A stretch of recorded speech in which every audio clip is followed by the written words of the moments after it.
Betty back? Where did you go? I'm Diane Pomerance, and I've been attending this Unity Church for about 4 years now, I believe. And life has taken me away at times to pursue other goals and experiences, but I must say that this is such a special place, and I view it as home, and it is a place of peace and tranquility and joy and love and optimism. And so, again, there's so many gifts that we exchange with one another. And I'm proud to be a part of that. What I'd like to share with you today is rather unusual. This is a part of my life that I believe not a whole lot of people have experienced. And this was, well, I started out as a young child searching for the truth about life.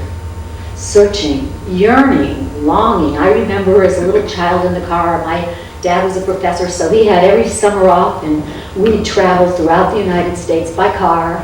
And, oh my goodness, the Burma shade billboards and the dinosaurs in Utah, the footprints and all of that. And I remember looking out the window in the back seat of the car, where I was delegated in a back seat, and looking at the landscapes and the mountains and the beauty, and just yearning to know how they all came into existence. And so, thus began my journey, and I remember, although I wasn't raised Catholic, going to a Catholic church and genuflecting. And I had no idea how or why I was doing this, but I felt so comfortable at church. And then later on, when I was about 14 and a half, 15, I met an Indian guru through a dear friend of mine, and a book called The Autobiography of a Yogi by Paramahansa Yogananda. That's better. And this book transformed my life because it got me thinking, oh my gosh, reincarnation and transformation and transmigration and oh my gosh, so many new thoughts and concepts, and there is no death, etc., etc. Well, by the time I was 28, I had researched many different religions and spiritual philosophies. And I moved to California as a move for my career in the entertainment industry. And I had worked in New York at NBC, 30 Rock, yes, and CBS and PBS, the PBS affiliate there, WNET. And in my journey, I realized that there wasn't a whole lot of creative programming going on in New York other than news and sports, neither of which I was particularly interested in. And so coming to California, I moved to West Hollywood in an apartment with my 2 Yorkshire Terriers and a husband. And at that time, I ran into an old friend from college, and she was doing remarkably well. Her name was Michelle, and she'd been through the wars. I mean, she'd been through so many different personal issues and life issues. And anyway, Michelle told me about this remarkable woman named Katherine Hayward. And she said, well, you know, she only lives a few miles away from your apartment. Why don't we attend one of her free public meetings on a Sunday? And I agreed. Michelle had told me about Katherine and said she's a psychic, a mystic, a spiritual teacher, a visionary, and she's from England, and she came to the United States to retire, but she never did retire. And so ultimately I met Katherine, and Katherine, I will never forget this, she had a Jane Marple bungalow in West Hollywood. And this bungalow was filled with fresh flowers and filled with all kinds of English and chintz and florals and pastels. And she had about 35 chairs in a circle, ranging from her living room to her parlor. And people just kind of straddled in, and ultimately it was standing room only. And Katherine started to speak. And I was sitting directly opposite Katherine. And when Katherine spoke, she was very matter-of-fact, very calm. And these people were all excited that Katherine was beginning to speak. She emerged in a caftan, multicolored caftan. She had bright red hair at the age of 79. spoken to Judi Dench, a British accent. I don't know if you know the actress Judi Dench from Best Exotic Marigold Hotel and M in the James Bond films, etc. At any rate, Katherine spoke, and she assumed her chair, her position at the head of the circle, and she began to say things like, "There is no death. You couldn't die if you wanted to. The real you is neither the mind nor the physical body, but the power that motivates the mind and the body." She talked about reincarnation, and it's as though I had a yellow pad with a checklist on it, and she had answered every one of my questions or doubts. And I said, yeah, I know this. I don't know how I know it, but I know this to be true. And she went on to talk about the spirit world, and that all life is energy, operating at different rates of vibration. And that life on Earth is a school in which we learn to evolve spiritually. And I thought, what a great concept that is. And that we are all at different grade levels. Some of us are in preschool, some of us are in postgraduate school, but we're all here simultaneously. And that made it quite difficult in terms of accepting one another, respecting one another, because you had the eye for an eye and so on concepts, along with the Mahatma Gandhi, Jesus, Buddha, the concepts of peace and spiritual enlightenment. And so it made a lot of sense to me that, well, yeah, as you wouldn't hit a child for saying something or doing something erratic or irrational, you would respect what that child was doing because he or she was growing, was learning, just like in preschool when kids, rant and rave and throw tantrums and all that. You don't punish them, you just accept that they are children. And so the lesson being that as we are all at different grade levels, we need to respect one another for where we are and appreciate that that's the phase of life that they're in. And all we can do is continuously strive to achieve greater us, greater knowledge, greater illumination, greater awareness.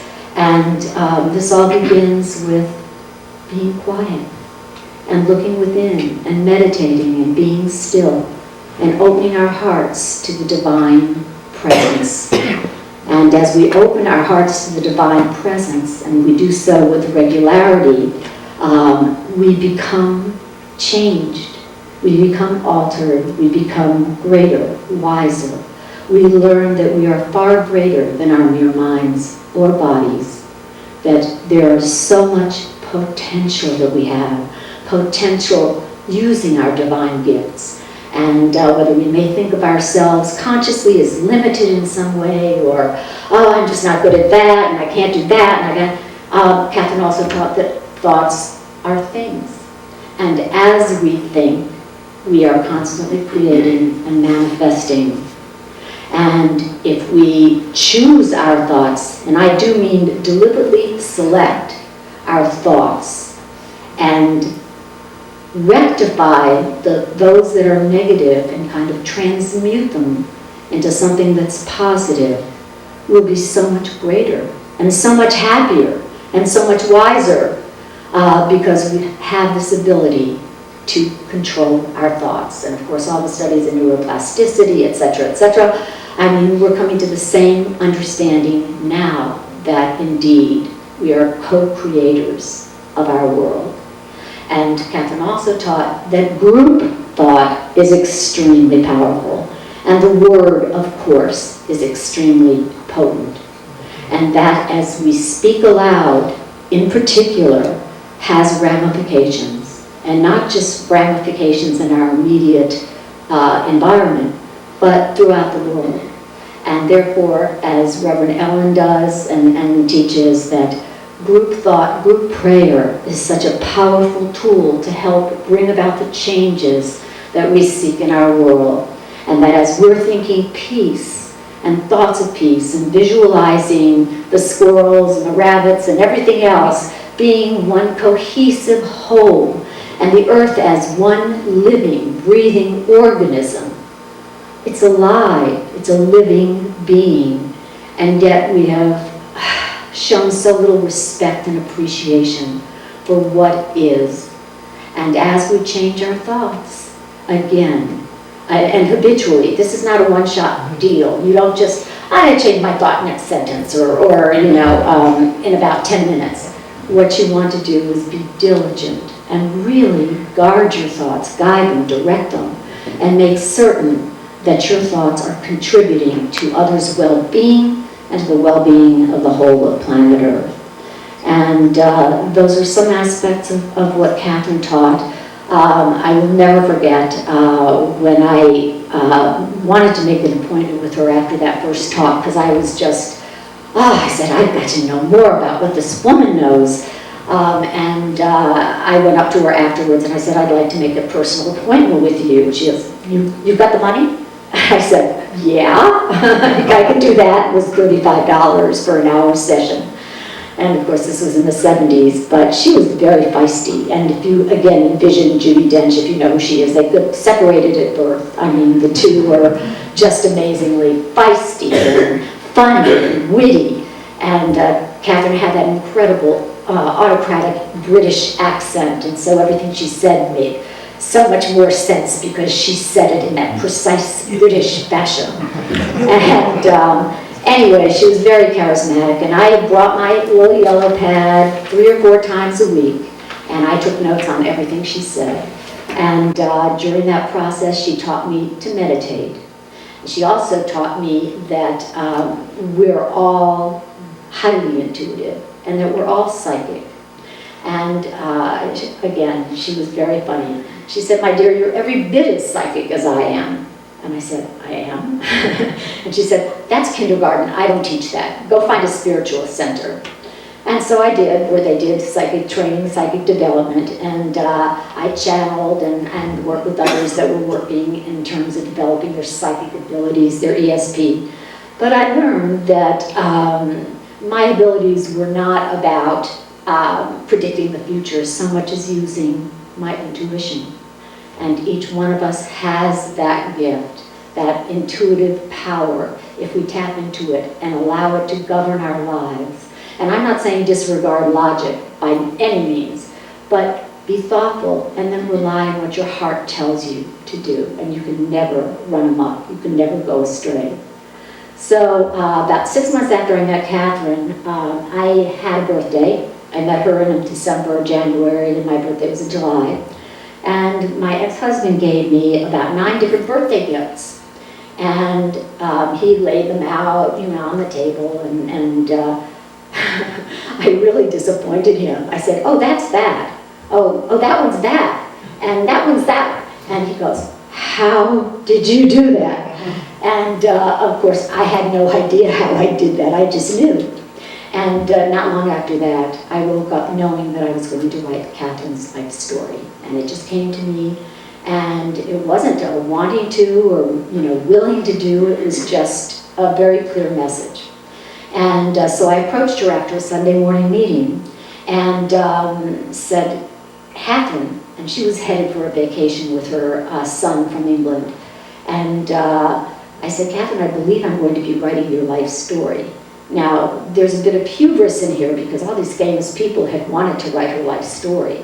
And she had turned them down because it was never the right time. And here I was an unknown, whatever I was, student, learning. And any which way, she said, well, I will let you know about that, dear, when I come back. And faithful student bringing her yellow pad on Tuesday after Katherine's trip, all ready for my lessons and questions and answers, etc.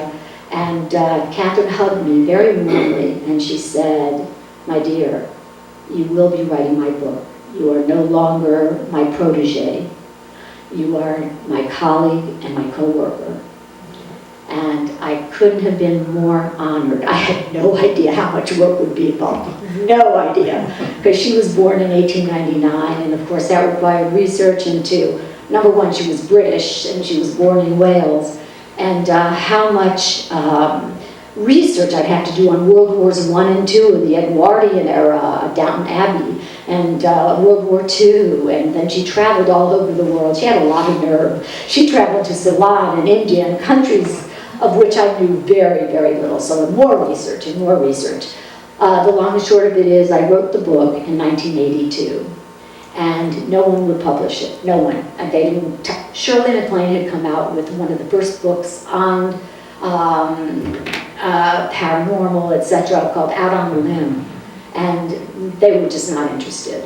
And so I put it aside, and then a dear friend of mine about a year ago came across the old manuscript I had typed, and I had sent out to publishers, and it was, about that big. It was 3 different volumes, about 91 pages, something like that. And my friend Laura started reading it, and she's this bulky manuscript, and she's going page by page and going down. She says, "May I take this home?" And I said, "Of course you may." And she read the whole thing, and she came back, and she said to me, "Diane, you've got to get this published. This is incredible. People need to know her story." And so that was about a year ago, and then I went into hibernation, as Ellen knows, focusing on editing, because it's hard for me to sit still for very long at all. And the long and short of it is, Katherine, I hired an editor, because I thought after 32 years, I hadn't read it at all. I hired an editor from some, in conjunction with some people that I had worked with, that were public relations specialists, and she was sent from God. I mean, she got it all, and she did a great job of editing. It's now 544 pages, so I have 2 extra books to put it together along the way. Anyway, that's the beginning of a little bit of the history of Katherine and how it came to be. And as I said, she was a remarkable woman, charming, charismatic, fun. I mean, she loved joy, as we've talked about. She was all for joy. We used to picnic in Malibu, and I have 200 audio cassette interviews with Katherine that we put together over that time period. And we would just have so much fun. And I felt her presence very strongly with me. And revisiting a book that I had written, my gosh, 32 years ago, and then rediscovering it with all my life experience at this age was an indescribable experience. So anyway, that's a little bit of Katherine's history, and I wanted to share it with you because she was such a special lady, and her teachings were way, way, way ahead of her time. She was a real pioneer. And her primary gift was to share that there is no death. And after she'd had an out-of-the-body experience as a child, she came in, she communicated with angelic beings who told her to go back in the body, that she had much work to do on earth. And from that point on, she knew the future. And she spoke in a full, mature adult voice at the age of 7 years old. So. And then at 20, she was in contact with spirit beings, and they imparted a body of information to her that she would share with the rest of the world. And thus she traveled throughout Europe and India, as I mentioned, Ceylon, and so on and so forth, and retired to the United States. Never happened. Through word of mouth, people found her, and she did the counseling, and she had groups that worked for peace on earth. And we'd sit around in a big circle singing, "Let there be peace on earth, and let it begin with me."